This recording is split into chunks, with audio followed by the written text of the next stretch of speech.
We all know that one person who keeps repeating the same toxic patterns in relationships. And we probably also know someone who just seems to have it all together. For the first group, we often swear we'll never end up in that kind of situation ever again, only to find ourselves right back there without knowing why. Why do we pull away when things get too close? And why do we cling when we feel someone slipping away? In this episode, we dive deep into attachment theory, how it quietly shapes your love life, your parenting, intimacy, and even your work relationships. My guest, Bev Mitelman, a specialist in attachment and relationships, unpacks how your early experiences may be driving your adult decisions, and more importantly, how to heal and start building healthier, more secure connections. This one might just change how you show up in every relationship. Attachment styles are not gendered. About 40% of our population has a mostly secure attachment style. We have secure attachment, and then we also have insecure attachment. Someone who is insecurely attached, they would have grown up in a home where love was very inconsistent. The dismissive avoidant typically came out of a home where they were emotionally neglected. They spent a lot of time alone. If a negative emotion comes up, they just push it down. The fearful avoidants typically grew up in a home where there was a high degree of chaos. Very oftentimes there was also abuse. It was physical, verbal, emotional, could be sexual, could be all of the above. Can someone's attachment style change over time? Someone who is securely attached but ends up with an abusive partner could very well move into an insecurely attached area. We tend to talk about the dynamic as being the avoidant man and the anxious woman. That's not always true. Hi guys, so before we get into the episode, I have a little huge favor to ask of you. Over the years, I've learned that closed mouths don't get fed. So this is me opening my mouth with the hopes that you'll feed me to stupor. If you as little as enjoyed this show, please like, share, and subscribe. It gives me the extra motivation that I need to keep going because I really want to be doing this for a very, very long time. Okay, thank you. Let's get back to the show. Hi Bev, how are you? I'm doing great, thank you. How are you? Good, thank you. Thank you for coming on the podcast. I'm very happy to be here with you and your audience. Thank you. Yes, so I'm excited about this conversation because I feel like it'll help people understand a little bit of how they act the way they act when it comes to being in a relationship. Right now, you spend a lot of your time talking about attachment styles, trying to help people how to figure out what their different attachment styles are. So it only makes sense to start the question with what are attachment styles? Yeah, that's a great place to start. So, when we talk about an attachment style, we're talking about a particular way in which someone will form an emotional bond with someone else. Attachment is that emotional bond. And, our attachment style is learned behavior. We learn this very, very young, like right out of the oven, like 0 to 5. And that's because we're so suggestible at that age. So everything that we hear, that we see, that we feel, that we experience, that's tied to emotion, and especially if it's repeated, it creates a pattern in our mind.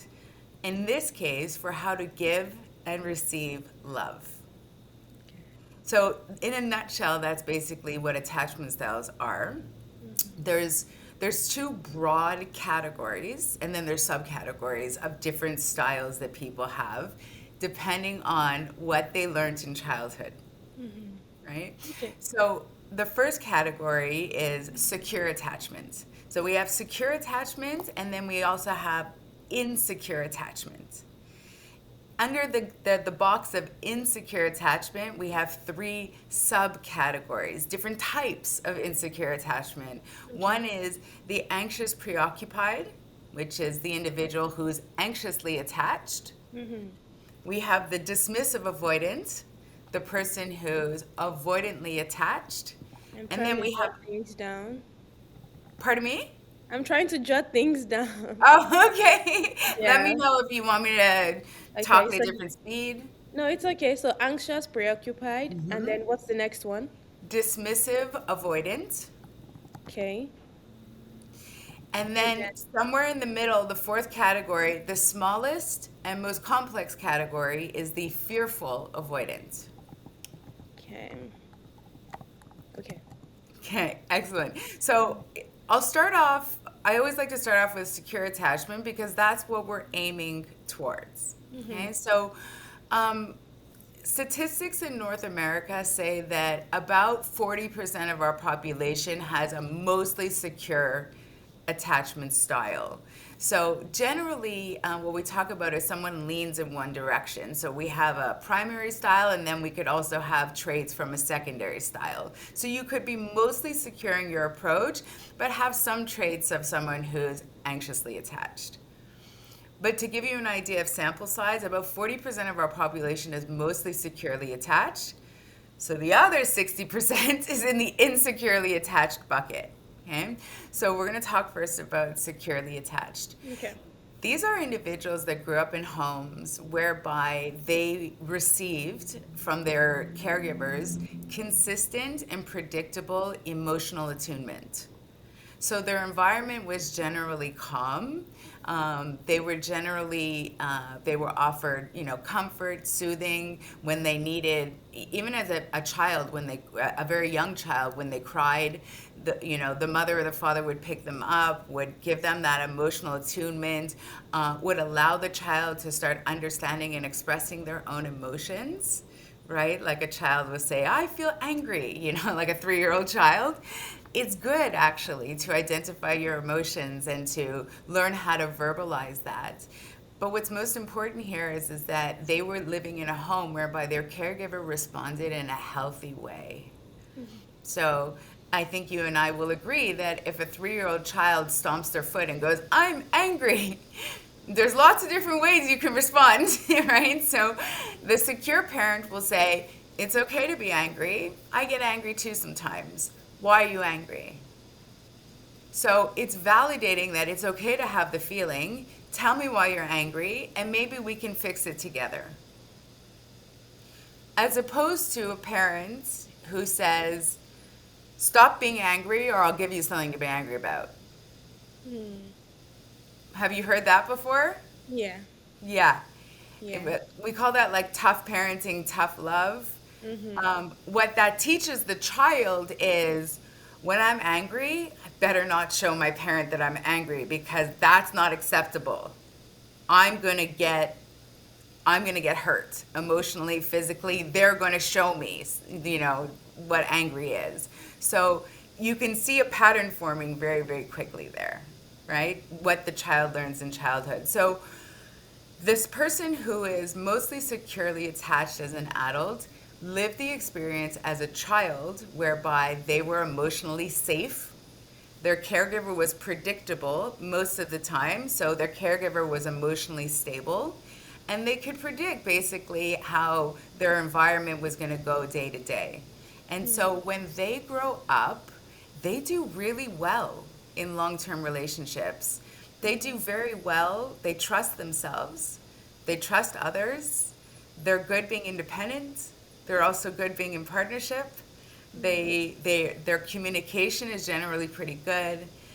Their emotional patterns are stable. They generally have a healthy relationship to boundaries.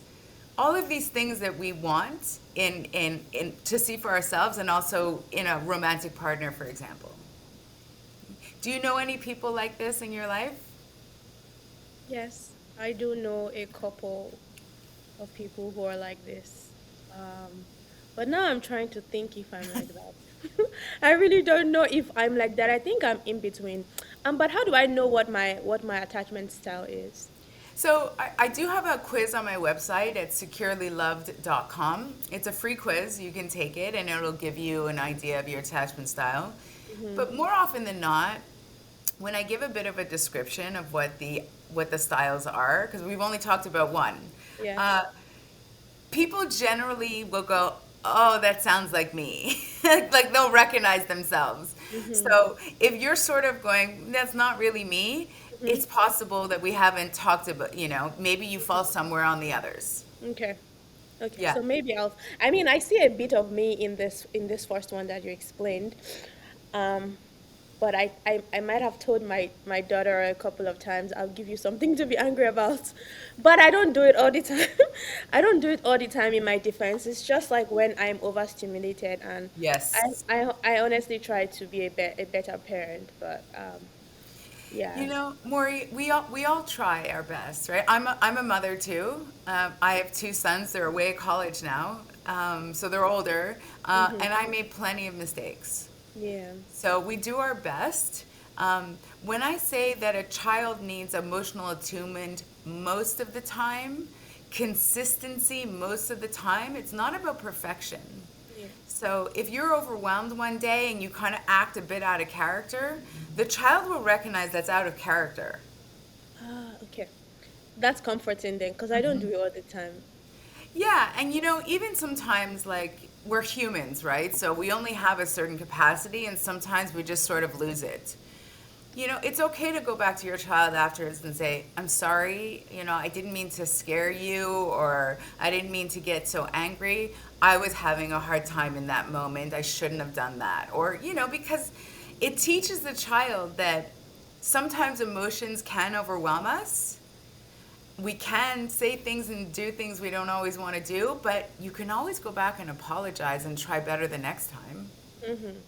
right? Yeah. Yes. Yeah. And I always apologize every time I feel like I'm wrong. Or my daughter is 4, but she's very emotionally intelligent. And so she'll say things like, "I want to talk to you." You shouted at me the other time, you know, and so I have to be humble enough to say I didn't mean it, and I'm very big on apologizing. But I do snap when I get overwhelmed. But I hope to be better. Yeah, i- we all have those moments, right? But I'm going to talk about the other styles, and then you'll see that maybe there's parts of you in there too, Mm-hmm. right? Because at the beginning I talked about that this is learned behavior. So Yeah. this it's not a personality disorder, it's not a mood disorder, it's not a psychological condition or psychiatric condition. It's learned behavior. It's how you learn to interact with other people. Yeah. So, because it's learned behavior, we can actually unlearn and relearn. Oh, really nice. Right, nice to Yeah. hear. Nice to hear because that was going to be my next question. I was going to say, can someone's attachment style change over time, or are we wired from childhood to just stay that way forever? So we're hardwired in childhood in a very significant way based on those earliest of years. But as we go through life, we absolutely, depending on our choices, we can sort of move in one direction or another, right? So someone who is securely attached but ends up with an abusive partner could very well move into an insecurely attached area. Uh, But if I'm securely attached, shouldn't I be attracted to somebody who doesn't abuse me or who wouldn't abuse Excellent, me? excellent question. Yeah. Yes, you should be. But sometimes attraction plays tricks on us, right? So attraction is multifaceted in terms of why we're attracted to certain people. And so it has to do with certain traits. It has to do with like a trait variety. It has to do with your subconscious comfort zone, who you feel comfortable around. So sometimes Mhm. most of the time, it's predictable. If you are securely attached, you will also seek a securely attached partner, but not always, right? Because we're humans and we're nuanced and we're a little complicated. So, what you just said is true most of the time. Yeah, but then in a case where somebody who's securely attached mistakenly falls in love with an abusive person, I feel like it'll be easier for them to leave, Yes. rather than just stay there and take all the bad Yes. treatment. Excellent point. And the reason is because someone who's securely attached, they have trust in themselves. We talked about how they develop to trust themselves early on in life and to trust others. And so they have that level of self-esteem and confidence in their own ability to make their decisions. They're comfortable with being independent. They're comfortable with being in relationships. So these are not the folks who are just going to stay and take it. Mm-hmm. Okay. Makes Yeah. absolute sense. Okay. So You're let's move making forward. really good links. Very Yes, good. I'm connecting. Yeah, connecting the dots. Yeah. So let's talk about the folks who are much more likely to stay in a relationship and take it. If we're talking about, an abusive partnership. Mhm. So we're shifting from securely attached over to insecurely attached, and we're going to talk about the first subcategory, Okay. which is the anxious preoccupied. Yes. So the anxious preoccupied in a relationship is often called, and I don't love this term, but they're seen as the person that's needy, that needs a lot of validation, reassurance. They always need a romantic partner in their life. They would have grown up in a home where love was sort of given and taken. It was very inconsistent, Okay. right? So they learned that receiving love from their parent felt really good, but they couldn't predict, like, you know, When uh, they would get the love. right. And Mhm. and we see this in so many different scenarios. It could be a parent who is emotionally unavailable. It could be a parent that, for example, had too many children in the household to take care of. It could be a parent who is an alcoholic or a gambler, or other forms of addiction. There's a lot of scenarios whereby, or personality disorders, right? So there's scenarios whereby the parent gives, nuggets of love and then sort of turns it off. And what happens is that that becomes the normal for the person, their baseline. And Wow. so when they grow into adults and they go out into the world and find a romantic partner, they are generally the ones who are most attractive to people who give and take love, Mm. right? You know those roller coaster relationships where you're all in and then you break up and then you're all in and then you break up. It's just like chaotic and all sorts. There you Yeah. go. Yes. And the reason is because that pattern is familiar to them. So the subconscious mind, where all these patterns are stored, they don't really do the analysis. Okay, what is really right for Mory here? That's not what your mind is not wired that way. Your mind just goes, what do I recognize? What's familiar to me? So if it's a pattern that's familiar, it becomes attractive to you. So this is part of it. So we see a lot of people who came out of homes where, for example, their father was emotionally unavailable. This is a very common scenario. And Yeah. they end up with a man who is emotionally unavailable, who never really commits to them, who's, never really puts a label on things, that you're sort of dating for 10 years. Like this is, but really, it's the woman who has subconsciously chosen this partner because it reflects a dynamic that's familiar to them. Yeah. And that's why even when you break up with one person, you find that the next person you are dating is also like that. You know what's weird now? I remember way back I used to have a friend that she couldn't date kind men. She called them boring. Right. They had to be able to bring some sort of chaos into her Yep. life. Like if you were sweet, if you showed up, she didn't like you. She didn't like Yes. you. And I just could not wrap my head around why somebody would want so much trouble in their life. Yeah, so interesting. You're absolutely right. Someone who is insecurely attached, whether it be avoidantly attached or anxiously attached, depending on how far along they are, because it's a continuum, right? Especially if they're further out and very anxiously attached, they will find someone who is securely attached absolutely boring. They know love to be up and down, up and down, up and down. So something that's like this, they'll be like, where's the fun? Where's the enjoyment? And what they got used to was the dopamine hit. So dopamine is a chemical that's released. It's the feel-good chemical. So, if it's someone who is really sitting by their phone waiting for their crush to text them, and they're waiting 3 days, and finally they get, hey, what's up text, which is the most minimal effort, they just light up. Yeah. You texted me, right? It just like, and because that's a dopamine hit, right? So this is what's so important to them.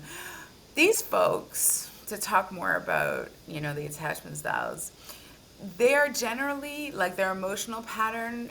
They're generally lonely. They're generally sad. They're unfortunately pretty well positioned for things like addictions.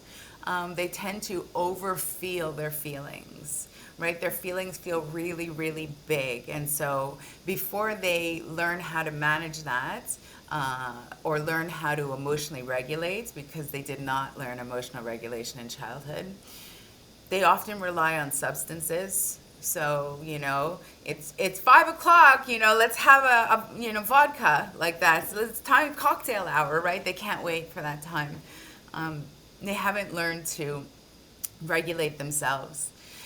They also haven't learned, so not only have they not learned to regulate themselves, they're reliant on other people. So their entire focus is outward. So I don't know if you know people like this. I do.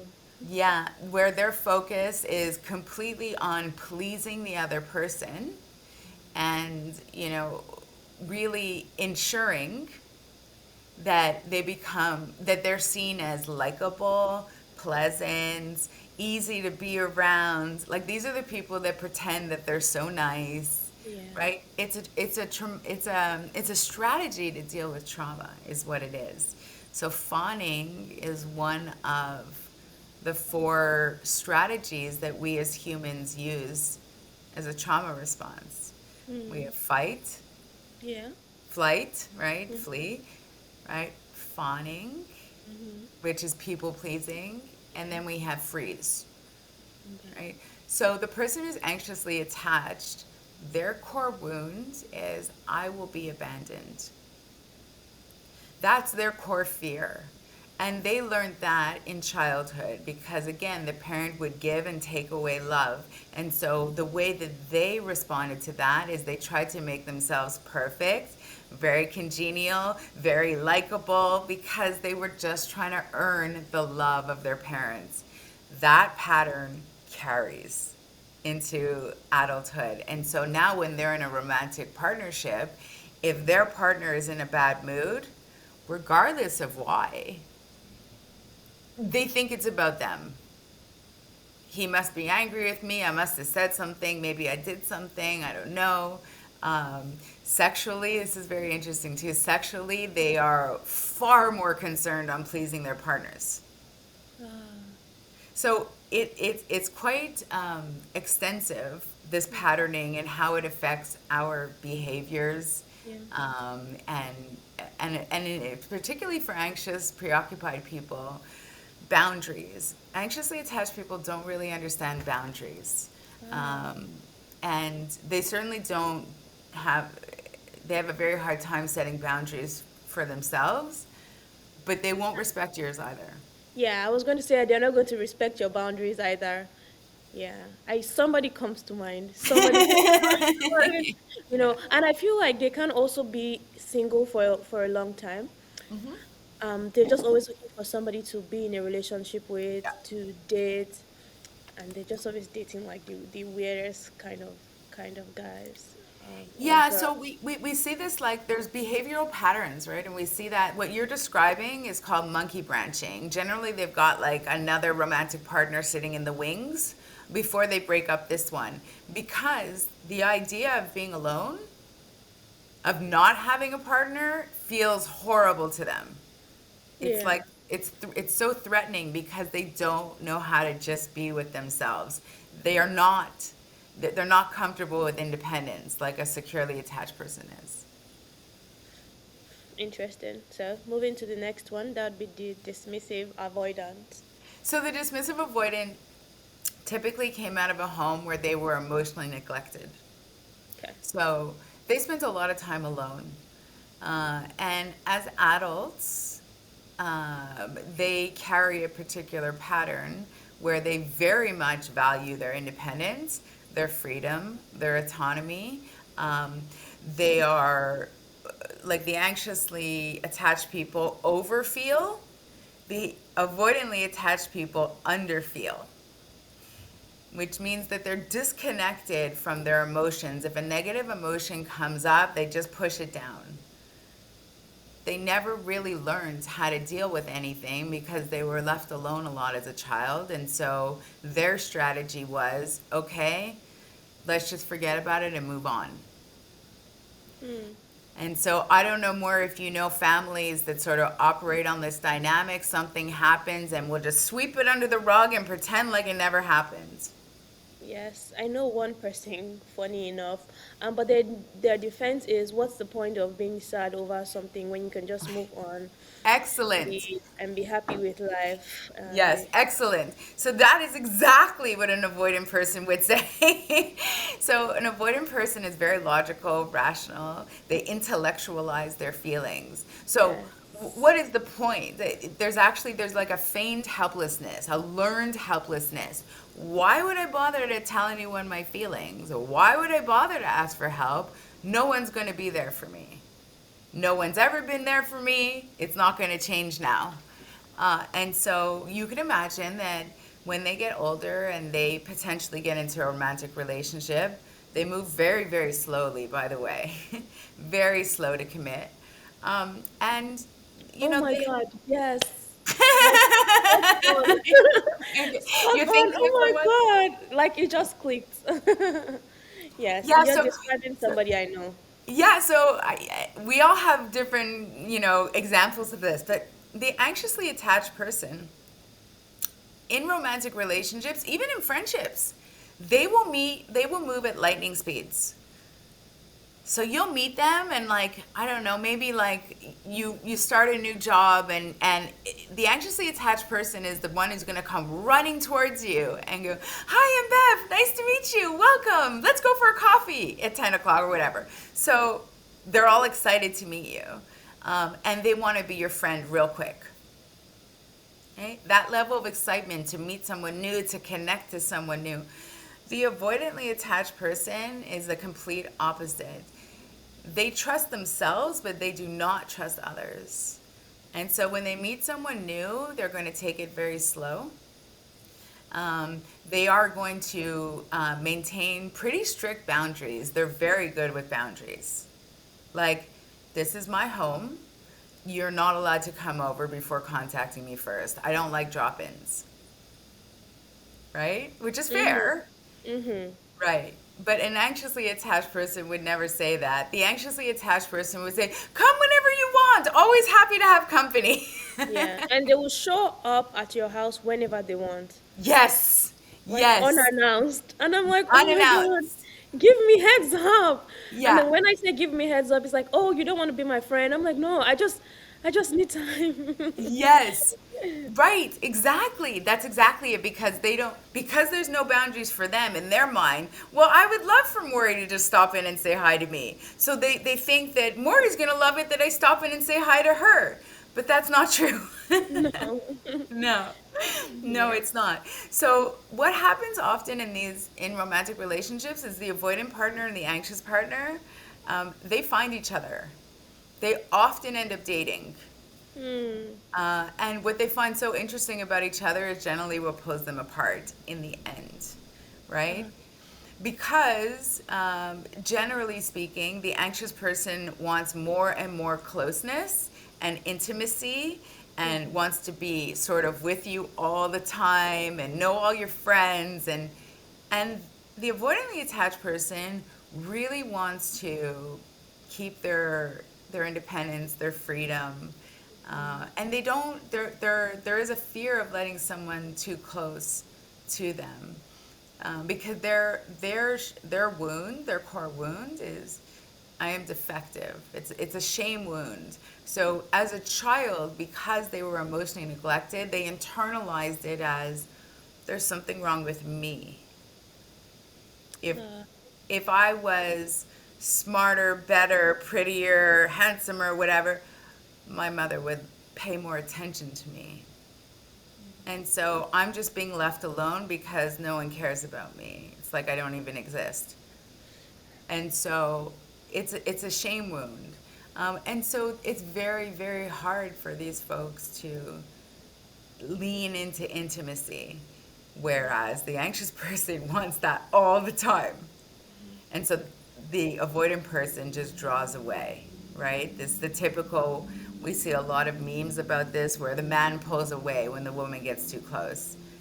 That's not always true. Attachment styles are not gendered. okay. which means that there are plenty of women who are avoidant, Okay. and there are plenty of men who are anxious. Okay. So, we tend to talk about the dynamic as being the avoidant man and the anxious woman, like, in Mm-hmm. the heterosexual world, but Yeah. that's not always the case. Yeah.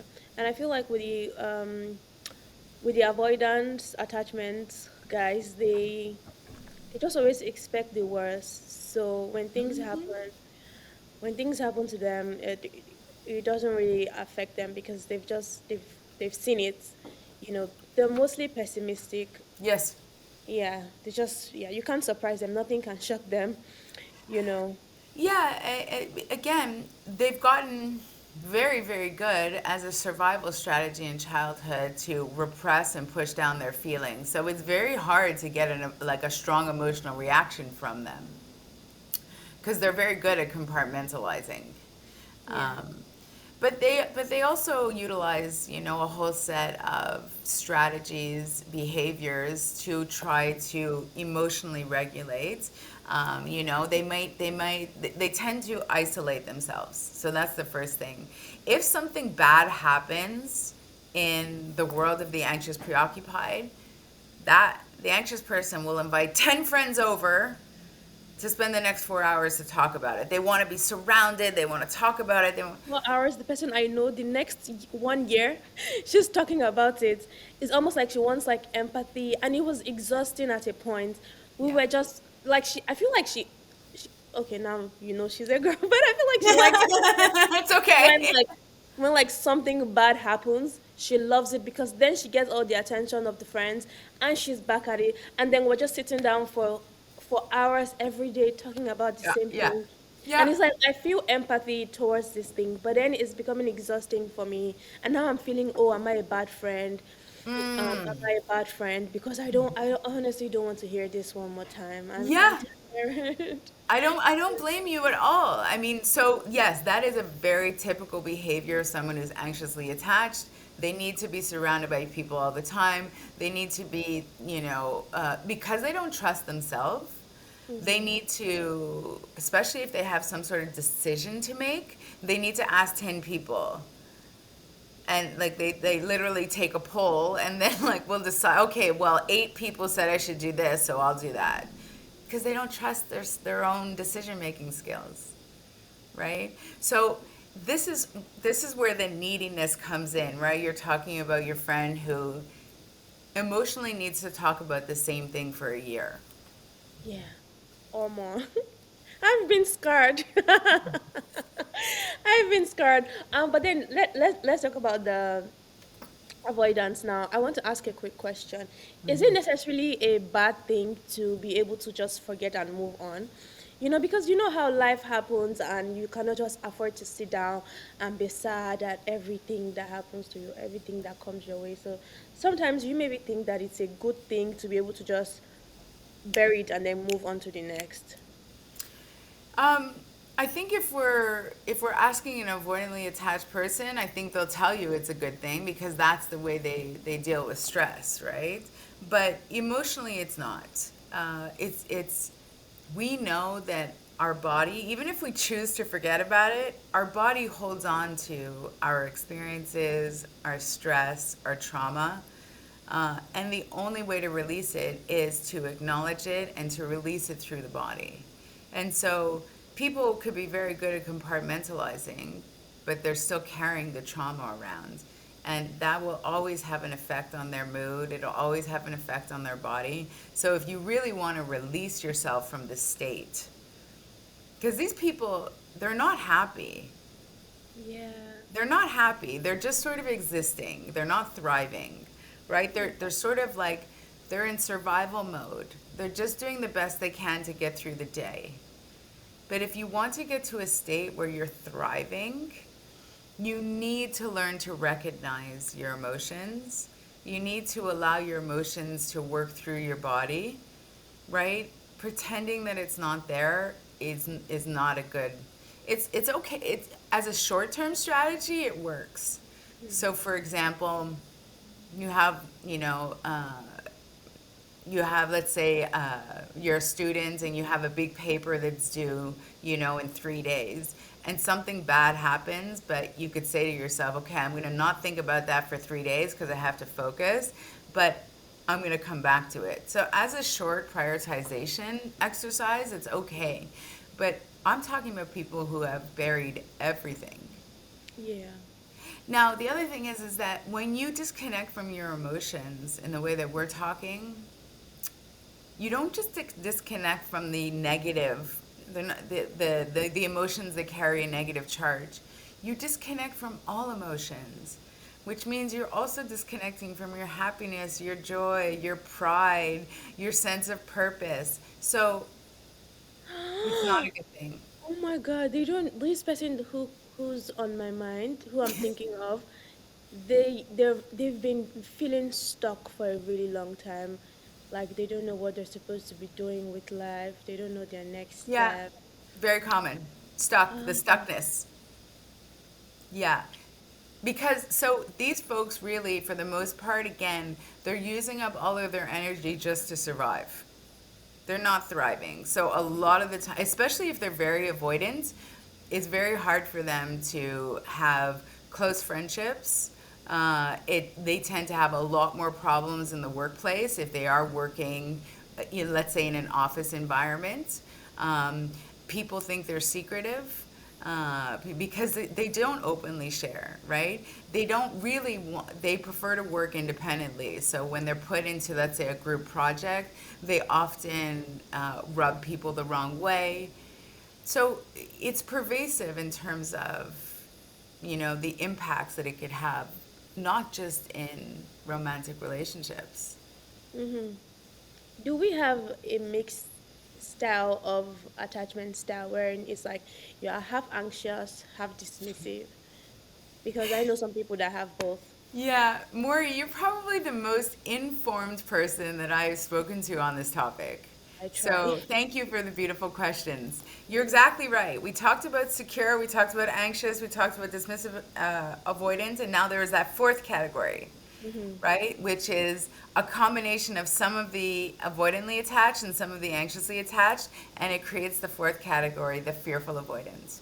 Okay. So the fearful avoidant typically grew up in a home where there was a high degree of chaos. Okay? A lot of fighting, a lot of conflict. Often, very often times, there was also abuse. And so any kind of abuse, physical, verbal, emotional, could be sexual, could be all of the above, right? The child develops a very interesting pattern here because the love again is it's intermittent, right? So sometimes they feel love from the parent, but other times the parent is also harming them. And so this really confuses a very, very young child and creates a pattern in their mind whereby I really want closeness with you, but I'm afraid to get too close to you because you might hurt me. And so in romantic relationships, we often call the fearful avoidant the hot and the cold partner. So they're all in one day, the next day they need space, and then, the next day, they want to cuddle in your arms all, all day. And so they go back and forth because in their own psyche, this is what they learned in childhood. Wow. So, what are some of the red flags that someone's attachment wounds are playing out in their relationship without them realizing it?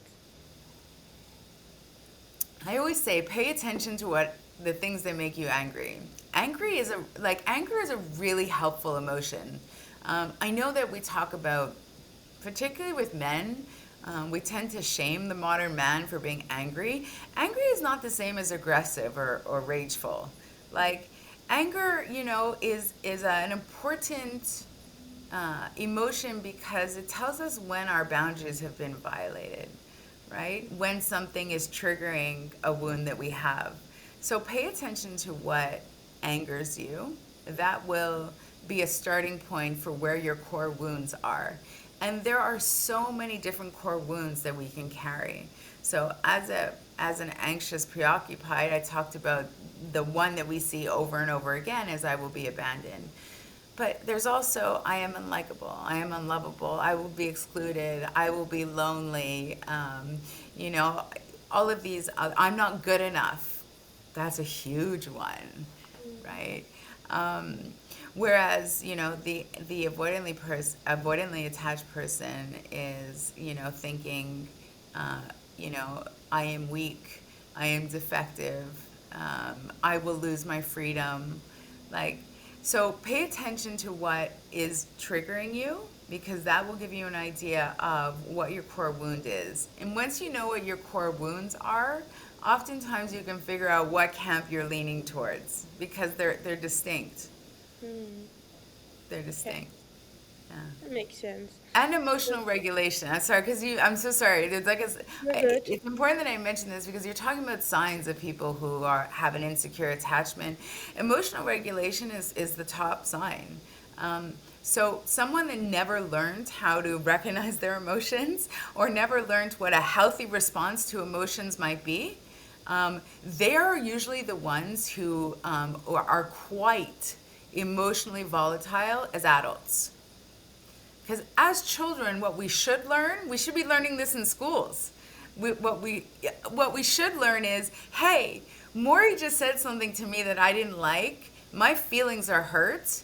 I'm gonna sit with it. I'm gonna think about it for a moment, and then I'm gonna tell you know what, Maury, I didn't like that you told me that you didn't like my shirt. It really hurt my feelings Mm-hmm.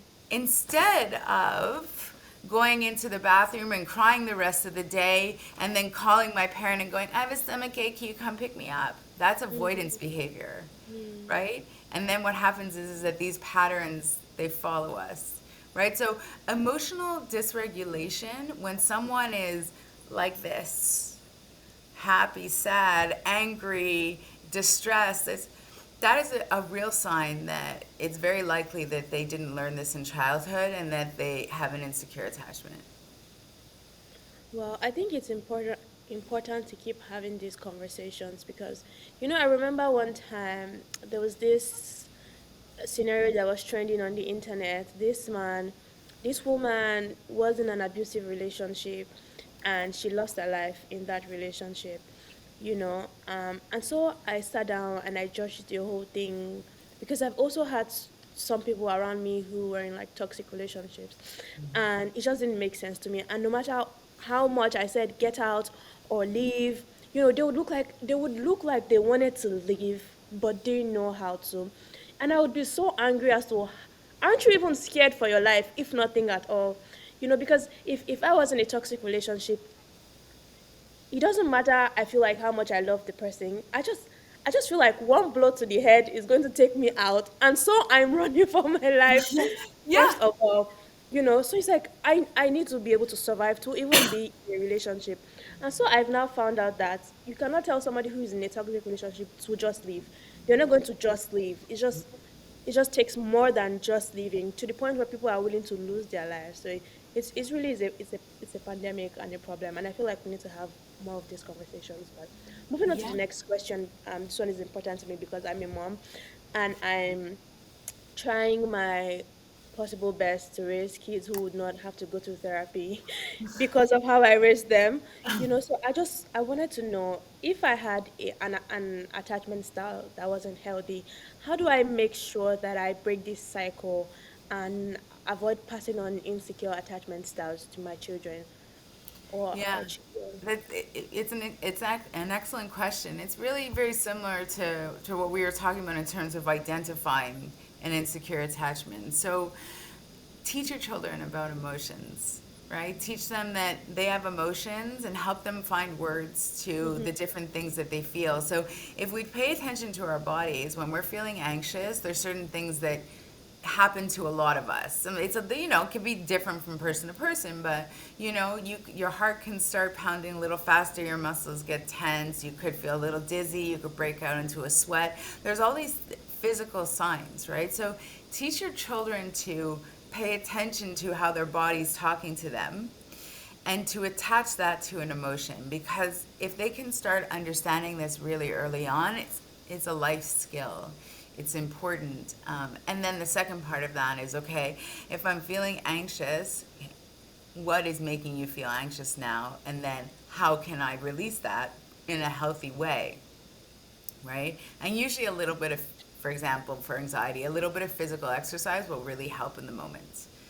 Like if you feel like you're just gonna lose it and scream, you could always say, I'm gonna take 10 minutes to myself, walk away, and do a couple push-ups, do a couple of jumping jacks, release it, right? So again, these are really small things that we can do, right? And then you find that 1 minute into the exercise, you're not even as angry because you're Exactly. focused on the pain that you're getting from Exactly. the exercise.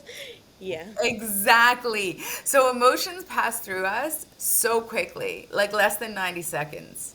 Mm. Ah, But what happens is that we start replaying it, right? And creating stories in our head. That's why some scenario could last 2 days, 2 weeks, 2 months in our head because we keep replaying it. But the initial emotion passes by pretty quickly. hmm. So I'm sure there's somebody who's watching this that is probably secure and is married to or in a relationship with somebody who's who has an anxious attachment style, you know, and they're not just going to up and leave their spouse or their partner because I don't know, life just doesn't work that way. What would you advise the first step to be in helping their partner get help? So I always say that awareness is the first step. So, I'm so fortunate to be doing this work because attachment styles is something that's being talked about a lot now, and I think it's important, and I'm happy to be part of that. So, if there's so many resources available to understand attachment styles and the impact. So, awareness is really important. I, I, I don't look at it as someone trying to get their partner help. Generally, someone has to want to change, especially if they are anxiously attached, anxious preoccupied. Those are the ones that 90% of the time are seeking professional help because they know how volatile they are. They know that they're feeling things in such a big way, but they don't feel like they can control it. Yeah. The avoidance, on the other hand, is like, I have this all under control. Sweep, sweep, sweep under the rug. There's no problem. We're just going to go on with the day, right? So it's not a great strategy, but for them, they're like, there's no problem. So they're not the ones that come in for counseling. So this is, unfortunately what we see. But a lot of times, if you do have a truly secure partner and they're able to provide some level to an anxious partner, if they're able to provide that reassurance, that security, that validation, that person will start to become more and more trusting of the relationship. And they will develop some secure traits. So, if someone has been in a partnership who is secure and with a partnership with someone who's anxious for a long time, the anxious person will start to rub off on them. No, no. I meant to say the secure person will start to rub off on them in a good way. Okay. Yeah. I also played a scenario in my head where somebody who's anxious is in a relationship with somebody who is secure, and the person who is secure obviously wants to talk about everything. You hurt me, you did this, and then the person who is anxious is probably going to be like, "You talk about everything, you complain about everything. Can you just move on? Can you just deal with it? Can you just forget about it?" And I'm sure that in cases like that, we now have somebody who's secure thinking that there's a problem, there's something wrong with them. Meanwhile, it's the person who doesn't like to deal with their feelings that has to get help or Yeah, support. and we see this a lot, right? So it's really it's the avoidantly attached person that's likely to say, "Do we have to talk about this again? Can we not just move on?" The anxiously attached person will want to talk about it for hours. The anxiously attached person is the one that's like, "I can't go to bed if you're still angry at me," because their nervous system is so wired No. because someone is angry with them, right? Because again, their whole focus is external, which is not true for the avoidant. The avoidants, I'm not saying they're selfish individuals, but they're focused on themselves. What's the difference between love and attachment? Like, how can we tell if we're truly connected in a relationship or just reenacting old ones? Yeah, so love is a verb, like it's an action, right? We choose to love. It's and love is not something that's developed, in the first 2 weeks of meeting someone. It's really over time, and it is a purposeful commitment to understanding each other, to supporting each other. Um, Emotional attachment is just that, right? We can be emotionally attached to someone, even if they are wrong for us, even if they are bad for us. We can develop, bad dynamics, right? Codependencies, or toxic dynamics, and be emotionally connected to someone, even if we don't love them. So, for example, I have some friends that I feel emotionally connected to. I don't love them. Hmm. Okay. Yeah, Okay. but Yeah. I do care what happens to them. I do have a couple of those. Oh, interesting. Okay, okay, Yeah, okay. yeah. Okay. Yeah. Okay.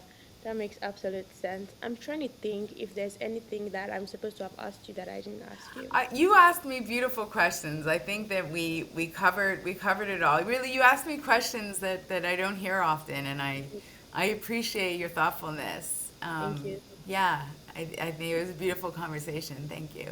Thank you so much for what you do. And conversations like this, they make um doing this podcast worth it because I've learned so much. I'm now going to go back and watch it again. And if I have any more questions or any more angle, I'm going to bring you back in the future because, like I said, we need to keep having conversations like this.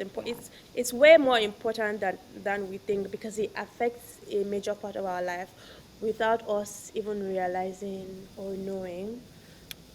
So thank you so much. You do great work. If Thank somebody wanted to reach out to you and book your services, how do you go about it? Thank you. My website is securelyloved.com. You can book online. We have a 20-minute free consultation. I'm also on Instagram and YouTube at securely_loved. I try my best to put out content, all the free content, just Mhm. to, keep people, I guess, um, learning about this topic because I think both you and I agree it's important. Yeah, so either my website or online or on YouTube. Thank you. Okay. Thank you so much, Bev. It's been a lovely conversation. Thank you. Nice meeting you. Yeah, the precious mine.